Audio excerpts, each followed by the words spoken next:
Good day everyone! Ngayong araw, tatalakayin natin ang merge sort sa Java. So, meron na tayong code sa merge sort implementation. Itong import java.util.arrays, gagamitin natin siya sa pag-display ng mga elements sa loob ng array without using for loop. So, nakasanayan natin na kapag nagdi-display tayo ng elements sa loob ng array, ginagamitan natin siya ng for loop or any iteration method para ma-display natin siya o ma-traverse natin ang elements sa loob ng array. So, ito yung gagamitin natin, yung util ng Java na arrays. Susunod, meron tayong class main. So, void merge.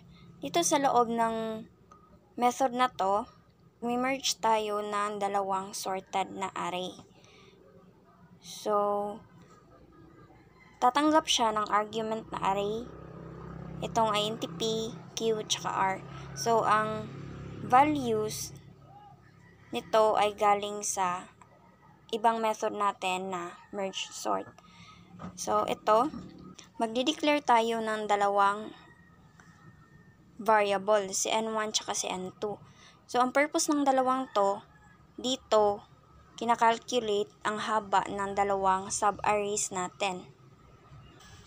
Susunod ay ang pag-declare tsaka create ng bagong array. So, itong si array L tsaka si array M.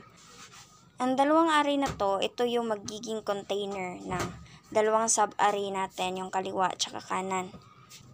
Susunod ay itong for loop. So, meron siyang variable na I na may value na 0. If I is less than n1, the value of n1, if magpo-proceed siya sa L index I is equals to array index P plus I. So, dito, at saka yung sa susunod na for loop, dito yon nag-store ng value sa ating sub-array. So, sinustore niya yun sa dalawang array natin dito sa merge na method, yung array L tsaka array M. Susunod ay in declaration. Nag-declare siya na naman ng tatlong variable, si I, J, tsaka si K. May condition siya. While I is less than n1 and J is less than n2, magpo-proceed siya sa if statement sa loob. So, if L index I is less than M index J, array index K is equals to L index I. So, dito, hinahanap niya yung element na mas lesser. Kapag, halimbawa, kapag si L index I merong value na 5, tsaka si M index J merong value na 6. Kapag daw si 5 is less than 6, si 5 is store niya sa array index K. So, ang array index K natin, mag-start siya sa 0. So, si array index 0 will be equal to 5, yung value ng L index I natin. Tapos nun, i-increment niya si I. Kapag hindi na-meet yung condition sa if statement, pupunta siya sa else. Ganon din ang gagawin niya, mag-store din siya ng elements sa array na index K, tapos i-increment niya si J. Ang ibig sabihin lang doon, kapag sa if statement, hinahanap niya yung mas maliit na value. Kung false si if statement, ibig sabihin lang nun na si M index J is lesser than L index I. So, ganun yung logic niya. Susunod, dito sa while loop, ang purpose ng dalawang while statement na to, yung elements, like for example, meron kang 6 elements sa loob ng array. Tapos, yung value ni N1 tsaka ni N2 is 1.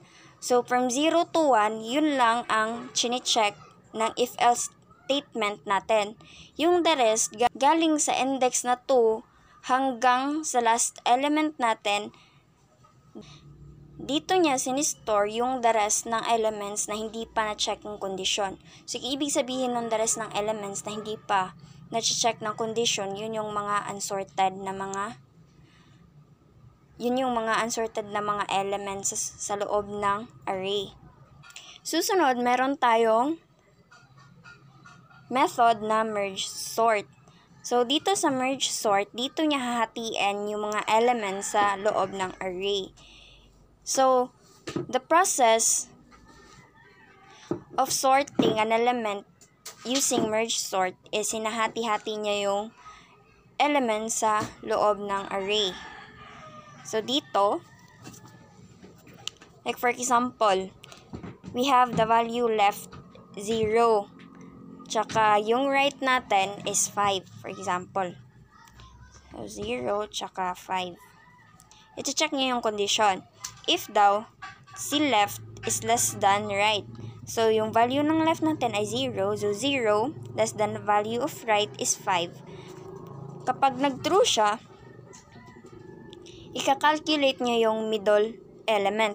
So, middle is equals to, i-add nyo yung left tsaka right. So, 0 plus 5. 0 plus 5 divided by 2. So, ang middle element niya is equals to 2.5. Pero yung ginamit natin, since ang ginamit natin ay integer, so mawawala tong si 0.5. Ito lang si 2. Wala naman tayong element sa loob ng 2.5. So, si 2 lang. So, mid will be equals to 2. So, from 5 elements, hahatiin niya yon doon sa gitna ng 2. Pagkatapos nun, pupunta siya dito sa merge sort. Tsaka meron siyang argument na array, left, tsaka middle, or mid. Kung napapansin nyo, yung method na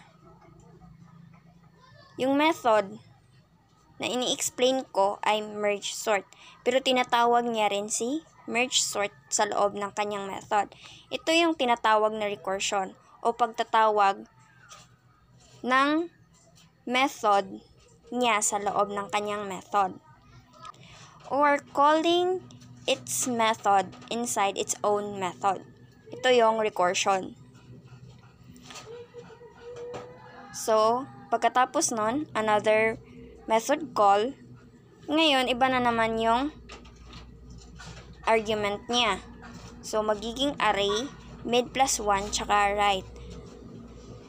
Iba dun sa una na array, tsaka si left, tsaka si mid. So, pagkatapos nun, merge. Tatawagin niya yung method ni merge. Magdadala siya ng value na array, left, mid, at tsaka si right. Doon magkaka-value na yung elements na magkaka-value na yung ating variable na array, PQ, at saka sa R. So, si merge method, doon siya tinawag sa merge sort method. So, pagkatapos nun, dito naman tayo sa main method. So, sa main method, gumawa siya ng array at saka nilagyan niya ng elements sa loob.